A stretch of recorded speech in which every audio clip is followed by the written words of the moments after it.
Bonjour et bienvenue. Merci à vous de nous suivre sur France 24 et France Info. Voici les titres du journal. À la une, les États-Unis vont davantage s'impliquer dans la distribution de nourriture à Gaza.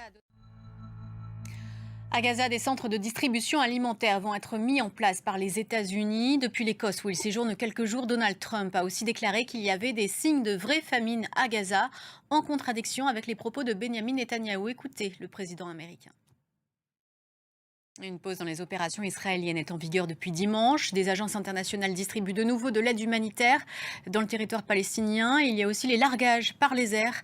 Mais l'atterrissage de ces paquets peuvent provoquer des mouvements de foule dangereux pour les Gazaouis. Image commentée par Arnaud Miguet.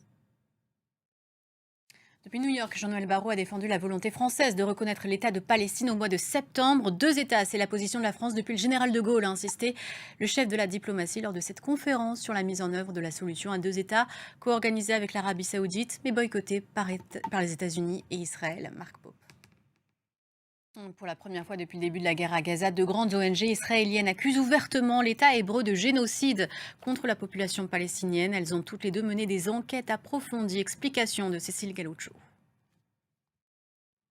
L'autre déclaration du jour concerne la Russie. Donald Trump raccourcit son ultimatum à Vladimir Poutine, passant de 50 à 10 à 12 jours. Qu'en disent les Ukrainiens sur le terrain? Regardez.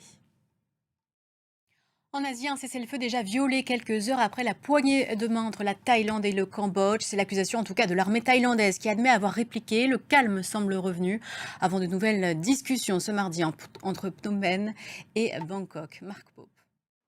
On en vient aux réactions suite à l'accord commercial négocié entre Bruxelles et Washington. Du côté des Européens, il y a de nombreux mécontents, notamment dans la classe politique française. Alors qu'ils sont les secteurs gagnants et les secteurs perdants, il y a aussi ceux qui ne sont toujours pas fixés, comme les médicaments. Olivier Poncelet.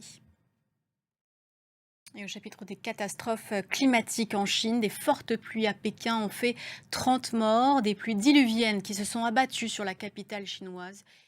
Fin de ce journal, merci à vous de l'avoir suivi. Prochain point sur l'actualité dans une quinzaine de minutes.